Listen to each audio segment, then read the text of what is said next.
मणिपूरमध्ये भारत म्यानमार सीमेजवळ आसाम रायफल्सच्या कारवाईमध्ये 10 कट्टरवादी मारले गेलेले आहेत। मणिपूरमधील चंदेल जिल्ह्यामध्ये भारत म्यानमार सीमेजवळ बुधवारी रात्री आसाम रायफल्सच्या जवानांशी झालेल्या चकमकीत 10 जण मारले गेले, असं भारतीय लष्करानं सांगितलं। गुप्त माहितीच्या आधारे कारवाई करताना सामटल गावाजवळ सशस्त्र दहशतवाद्यांच्या हालचालींवर लक्ष ठेवलं होतं। संशयितांनी जवानांवर गोळीबार केला, ज्याला जवानांनी प्रत्युत्तर दिलं आणि या चकमकीत 10 कट्टरपंथी मारले गेले। मोठ्या प्रमाणामध्ये शस्त्र आणि दारुगोळा जप्त करण्यात आला। ऑपरेशन अजूनही सुरू आहे।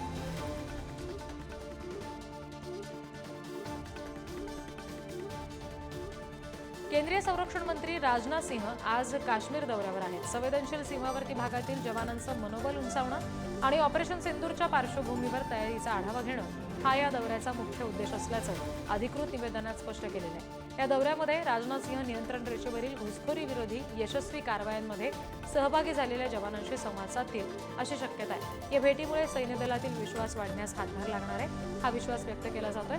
पाकिस्तानकडून ड्रोन आणि क्षेपणास्त्रांच्या माध्यमातून सातत्यानं हल्ले होत असताना हा दौरा महत्त्वाचा मानला जातोय।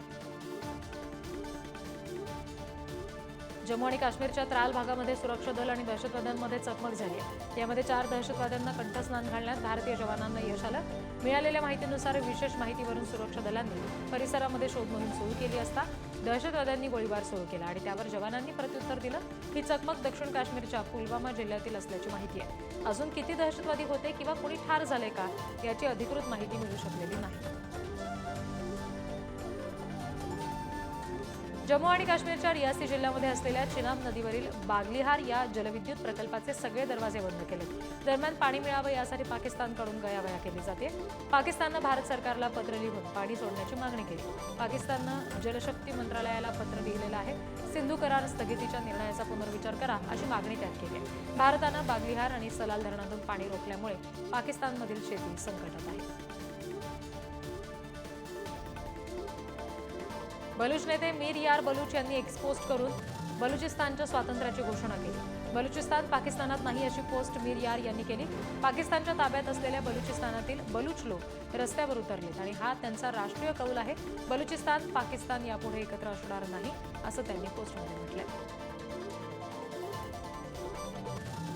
पाकिस्तानच्या बलुचिस्तान भागातील क्वेटा शहरामध्ये मोठा स्फोट झाला। स्फोटात 1 जण ठार झालाय, 10 जण जखमी आहेत। जखमींमध्ये नागरिकांचा आणि पाकिस्तानी सैनिकांचा सहभाग असून जखमींना रुग्णालयामध्ये दाखल केलेलं आहे। पाकिस्तानचे नागरिक आणि सैनिकांच्या रॅलीवर हल्ला करण्यात आला असून बलूच लिबरेशन आर्मी हा हल्ला करत असल्याचं सांगितलं जात आहे।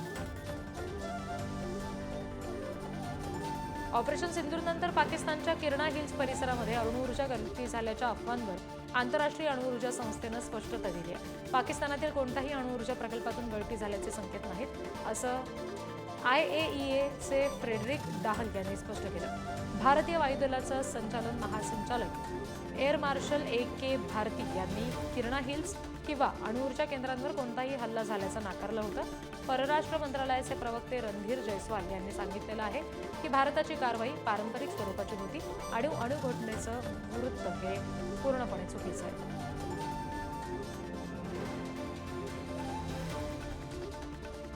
पाकिस्तानच्या किरणा हिल्समधून रेडिएशन लीक झाल्याची चर्चा आहे। यावर अमेरिकेच्या परराष्ट्र मंत्रालयाचे उपप्रवक्ते टॉमी पिकॉट यांनी प्रश्न विचारला तेव्हा त्यांनी त्यावर उत्तर देणं टाळलं। खरंच अमेरिकेनं इस्लामाबादला किंवा पाकिस्तानला टीम पाठवली का असा प्रश्न पत्रकारांनी विचारला होता आणि यावर बोलण्यासाठी माझ्याकडे काही उत्तर नाही असं टॉमी पिकॉट यांनी म्हटलं होतं। US sent a team to Islamabad or Pakistan following the reports that there have been leaks of nuclear radiation in some of the secured Pakistani sites. I have nothing to preview on that at this time. बुडत्या पाकिस्तानला IMFनं पुन्हा एकदा आधाराचा हात दिला। IMF कडून पाकिस्तानला 8,400 कोटी रुपयांचा कर्जाचा दुसरा हप्ता मंजूर करण्यात आला। विस्तारित निधी सुविधा कार्यक्रमांतर्गत पाकिस्तानला कर्जाचा दुसरा हप्ता मिळाला। पाकिस्तानने केलेल्या हल्ल्यांना प्रत्युत्तर देताना भारतानं पाकिस्तानची चांगलीच दाणादाण उडवली। त्यामुळे पाकिस्तानवर आर्थिक संकट ओढवलं। 16 मे रोजी ही रक्कम पाकिस्तानच्या स्टेट बँकमध्ये समाविष्ट केली जाणार आहे।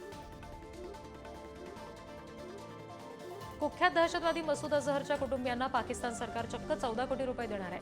भारतानं ऑपरेशन सिंधूरच्या माध्यमातून केलेल्या कारवाईमध्ये अझहरच्या कुटुंबातील 14 जण मारले गेले होते. त्यामुळे या सगळ्या कुटुंबियांना प्रत्येकी 1 कोटी याप्रमाणे 14 कोटी रुपये पाक सरकार देणार आहे. त्यासाठी पंतप्रधान शहबाज शरीफ यांनी विशेष शुहाद पॅकेजची घोषणा केली. भारतानं केलेल्या हल्ल्यामध्ये पाकिस्तानचे 11 सैनिक आणि 40 नागरिक मारले गेले असा दावा पाकिस्तान सरकारनं केलाय. तुर्किस्तानचे अध्यक्ष रेसिप एर्दोगान यांनी पाकिस्तानला उघड पाठिंबा दिला. सगळ्या चांगल्या आणि वाईट काळात आम्ही पाकिस्तानसोबत नेहमीच उभं राहू असं ट्विट त्यांनी केलेलं आहे. या पाठिंब्याबद्दल पाकिस्तानचे पंतप्रधान शहबाज शरीफ यांनी तुर्कीचे आभार मानले. मात्र पाकिस्तानला दिलेल्या या उघड पाठिंब्यामुळे भारतानं कडक पावलं उचलली आहेत. भारतानं तुर्किस्तान आणि अझरबैजानवर बहिष्कार टाकण्याची मोहीम सुरू केलेली आहे, ज्यामुळे या दोन्ही देशांमधला तणाव आणखी वाढण्याची शक्यता आहे. पाकिस्तानला उघडपणे पाठिंबा देणाऱ्या अझरबैजान आणि तुर्की या दोन देशांची दयनीय अवस्था झाली. अझरबैजान आणि तुर्कीसाठीच्या प्रवाशांचं बुकिंग थेट 60% घसरलं, तर तिकीट रद्द करणाऱ्यांचं प्रमाण 250% आलंय. मेक माय ट्रिप या बुकिंग ॲपनं ही माहिती दिली. पाकिस्तानला पाठिंबा दिल्यानंतर सोशल मीडियावर तुर्की आणि अझरबैजानच्या प्रवासावर बहिष्कार टाकण्यास सुरुवात झाली आहे आणि सगळ्या भारतीयांनी या दोन देशांकडे पाठ फिरवल्यामुळे तिथल्या पर्यटनावर मोठा डाऊनफॉल आता येणार आहे. भारतीय उद्योगपती हर्ष गोयंका यांनी सुद्धा आता भारतीयांना आवाहन केलेलं आहे. अझरबैजान आणि तुर्की हे दोन्ही देश पाकिस्तानला उघडपणे समर्थन देत असल्याचं त्यांनी आपल्या पोस्टमध्ये म्हटलंय. भारताकडून तुर्कीला पर्यटनातून दरवर्षी जवळपास 4,000 कोटींचं उत्पन्न मिळतं. आपण हे पैसे अशा देशांना का द्यावेत हा सवाल त्यांनी उपस्थित केला. जगात अनेक सुंदर ठिकाणे आहेत, तिथे जाऊयात असंही ते पुढे म्हणाले. त्यांच्या या वक्तव्याला सोशल मीडियावर मिश्र प्रतिसाद आहे. काहींनी समर्थन दर्शवले तर काहींनी त्यांच्यावर टीका केली आहे. भारताच्या ऑपरेशन सिंदूर या लष्करी कारवाईला अमेरिकन युद्धतज्ञ आणि संरक्षण विश्लेषक जॉन स्पेन्सर यांनी मोठी दाद दिली. फक्त 4 दिवसात भारतानं सुनियोजित लष्करी कारवाईत निर्णायक विजय मिळवला. दहशतवादी तळ उद्ध्वस्त करणं, लष्करी सामर्थ्य दाखवणं आणि राष्ट्रीय सुरक्षा धोरण प्रभावीपणे राबवणं यात भारत 100% यशस्वी झालाय. तसंच ऑपरेशन सिंदूरनं अपेक्षेपेक्षा जास्त यश मिळवलंय असं कौतुक स्पेन्सर यांनी केलं. स्पेन्सर हे अमेरिकन लष्करात अनुभवी असे आहेत आणि त्यांच्या युद्धनीती विश्लेषणाला जागतिक स्तरावर मान्यता आहे. जम्मू काश्मीरच्या राजौरीसह अनेक भागामध्ये शस्त्रसंधीच्या आधीपर्यंत पाकिस्तानकडून हल्ले सुरू होते, जे भारतानं परतवून लावले. अशातच राजौरी जिल्ह्यामध्ये पाकिस्तानकडून डागण्यात आलेला एक तोफगोळा म्हणजेच आर्टिलरी शेल भारतीय लष्करानं सुरक्षितपणे निकामी केला. शस्त्रसंधीपर्यंत लागोपाठ 20 दिवस पाकिस्तानकडून एलओसीवर गोळीबार सुरू होता. त्याचवेळी हा एक तोफगोळा राजौरीमध्ये पडला. हा शेल निकामी करतानाचा व्हिडिओ कॅमेरामध्ये चित्रित झालाय.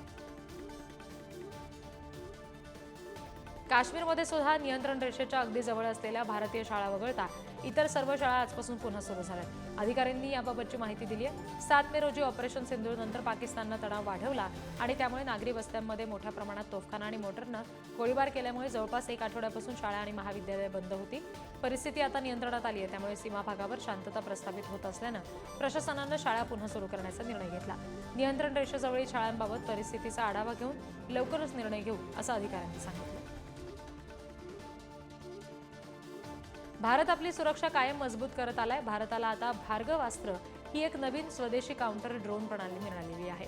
ओडिशाच्या गोपाळपूर इथल्या सीवर्ड फायरिंग रेंजमध्ये या प्रणालीच्या सूक्ष्म रॉकेटची यशस्वी चाचणी घेण्यात आली. या ड्रोनमध्ये 2.5 किलोमीटर अंतरावर लहान आणि येणाऱ्या ड्रोनला शोधून नष्ट करण्याची क्षमता आहे. सोलार डिफेन्स अँड एरोस्पेस लिमिटेडद्वारे विकसित करण्यात आलेल्या या रॉकेटच्या 3 चाचण्या घेतल्या गेल्या. यावेळी आर्मी एअर डिफेन्सचे वरिष्ठ अधिकारी उपस्थित होते.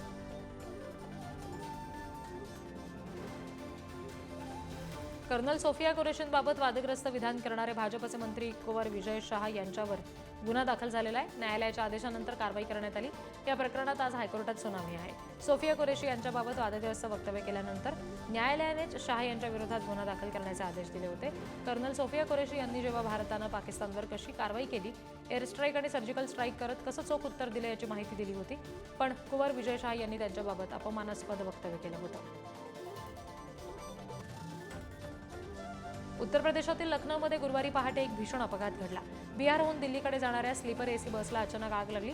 यामध्ये 5 प्रवाशांचा होरपळ मृत्यू झाला. मृतांमध्ये आई, मुलगी आणि वडील मुलगी यांचाही समावेश आहे. बसमध्ये जवळपास 80 प्रवासी होते. ही घटना लखनौजवळ घडलेली आहे. प्रवाशांच्या म्हणण्यानुसार बसमध्ये अचानक धूर पसरायला लागला आणि काही क्षणातच आग भडकली.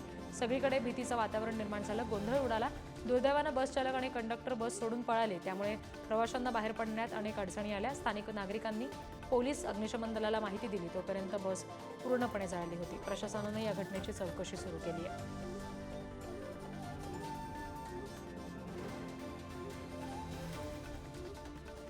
लोकसभेचे विरोधी पक्षनेते आणि काँग्रेस नेते राहुल गांधी गुरुवारी बिहारमधील दरभंगा इथं शिक्षा न्याय संवाद सुरू करणार आहेत.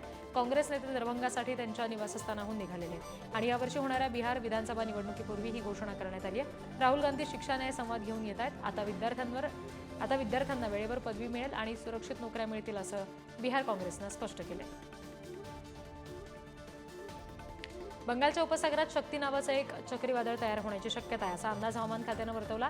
चक्रीवादळामुळे ओडिशा, पश्चिम बंगाल आणि बांगलादेशच्या काही भागांना धोका निर्माण होऊ शकतो. 23 ते 29 मे दरम्यान चक्रीवादळ आणखी तीव्र होऊ शकतं, असा अंदाज वर्तवला गेलाय. 24 आणि 25 मेच्या दरम्यान हे चक्रीवादळ जमिनीवर धडकू शकतं. या काळामध्ये ओडिशा आणि बंगालच्या किनाऱ्यालगत शिवाय बांगलादेशमधील खुलना इथं मुसळधार पाऊस बरसण्याची शक्यता आहे. छत्तीसगड तेलंगणा सीमेवरील करेगुट्टा डोंगराच्या आसपास सुरक्षा दलांनी नक्षलविरोधी कारवाई केली. या कारवाईत मोठ्या प्रमाणात शस्त्रसाठा तसंच दारुगोळ्याचा साठा जप्त झाला. ऑपरेशन ब्लॅक फॉरेस्ट असं या नक्षलविरोधी मोहिमेचं नाव आहे. ही मोहीम 21 एप्रिल ते 11 मे दरम्यान चालवण्यात आली. राज्याला नक्षलग्रस्त सुरक्षा दलांनी 21 दिवस ही नक्षलविरोधी मोहीम राबवली. या काळामध्ये कारवाई दरम्यान 21 चकमकी झाल्या. 35 नक्षलवाद्यांना ठार करण्यात यश आलं.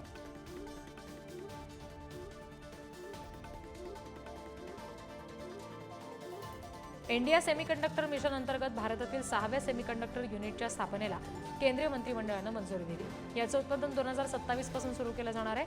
नवं युनिट उत्तर प्रदेशच्या जेवर इथे असणार आहे. HCL ग्रुप आणि फॉक्सकॉन यांच्यामध्ये जवळपास 3706 कोटींच्या गुंतवणुकीचा संयुक्त करार झाला आणि या प्रकल्पामुळे 2000 नोकऱ्या उपलब्ध होणार आहेत. उत्तर प्रदेशमधील हे पहिलं चिप युनिट असणार आहे, असं केंद्रीय मंत्री अश्विनी वैष्णव यांनी म्हटलं.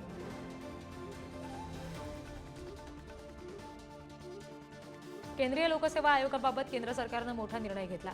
सरकारनं UPSCच्या अध्यक्षपदी माजी संरक्षण सचिव अजय कुमार यांची नियुक्ती केली आहे. त्यांची ही नियुक्ती राष्ट्रपती द्रौपदी मुर्मू यांच्या सहीने करण्यात आली.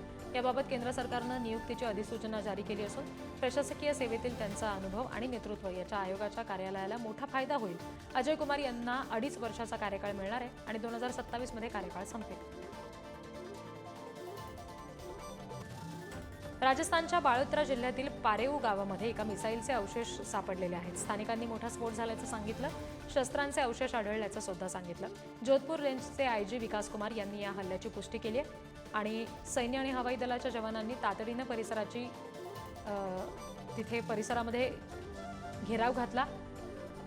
यापूर्वी जैसलमेरच्या भगू गावामध्ये एका क्षेपणास्त्रानं 2 फूट खोल खड्डा तयार केला होता आणि पोखरण भागात सुद्धा 4 वेगवेगळ्या ठिकाणी क्षेपणास्त्राचे अवशेष आढळले. छत्तीसगडच्या धमतरी या भागामध्ये एका ज्वेलर्सच्या दुकानात जाऊन मालक आणि त्याच्या मुलीवर हल्ला केल्याची घटना घडलेली आहे. 2 अज्ञात हल्लेखोरांनी दुकानामध्ये घुसून दुकान मालकाच्या डोक्यावर रिव्हॉल्व्हरच्या मागच्या बाजूने वार केला आणि मुलीवर गोळीबार करून 2 आरोपी फरार झाले. तातडीनं दोघांना रुग्णालयात दाखल करण्यात आलं. प्रकृती सुखरूप आहे. दरम्यान हे हल्लेखोर चोरीच्या उद्देशानं आले होते की आणखी कोणत्या उद्देशानं हे अजून स्पष्ट झालं नाहीये. मेलेल्या माणसाच्या टाळूवरचं लोणी खाणं म्हणजे काय याची उपरती ही उत्तर प्रदेशच्या वाराणसीमध्ये आली. उत्तर प्रदेशच्या वाराणसीमधील एका रुग्णालयाच्या कर्मचाऱ्यानं घृणास्पद कृत्य केलं. या कर्मचाऱ्यांना रुग्णालयामध्येच मृतदेहावरील सोन्याची बांगडी चोरली. चोरीची ही घटना CCTV कॅमेऱ्यात चित्रित झाली. त्यानंतर हे CCTV सोशल मीडियावर तुफान व्हायरल झालं. या CCTVच्या आधारेच पोलिसांनी या आरोपी कर्मचाऱ्याला अटक केली. उत्तर प्रदेशमधील कानपूरमध्ये केस प्रत्यारोपण शस्त्रक्रियेमुळे 2 मृत्यू झाल्याची घटना समोर आली. दोन्ही प्रकरणांमध्ये क्लिनिक, डॉक्टर आणि निकाल अगदी सारखेच आहेत. या प्रकरणामध्ये डॉक्टर असल्याचा दावा करणारी महिला अनुष्का तिवारी फरार झाली आहे. सध्या पोलीस अनुष्का तिवारीचा शोध घेत आहेत. तर अनुष्का ग्राहकांना अर्ध्या किमतीत केस प्रत्यारोपणाचं आमिष दाखवून फोन करायचे असं पीडितांनी सांगितलं. तसंच या प्रकरणामध्ये बळी गेलेल्याच्या कुटुंबियांनी अनुष्कावर गुन्हा दाखल करायची मागणी केली आहे. कॅनडा सरकारने मध्यमवर्गीयांना मोठा दिलासा देणारी घोषणा केली. देशातील मध्यम उत्पन्न गटातील नागरिकांवरील आर्थिक भार कमी करण्यासाठी सरकारनं आयकर दरामध्ये कपात करण्याचा निर्णय घेतला. त्यानुसार जुलै 2025 पासून आयकर दर 14% खाली आणला जाणार आहे. या निर्णयामुळे मध्यमवर्गीयांच्या हातामध्ये अधिक पैसा शिल्लक राहणार आहे आणि त्यांची क्रयशक्ती वाढण्यास मदत होणार आहे. निवडणुकीपूर्वी केलेली ही महत्त्वपूर्ण घोषणा असून याचा मोठा फायदा सामान्य नागरिकांना मिळेल अशी अपेक्षा आहे. कॅनडा सरकारचा हा निर्णय मध्यमवर्गीयांसाठी निश्चितच स्वागतार्ह आहे.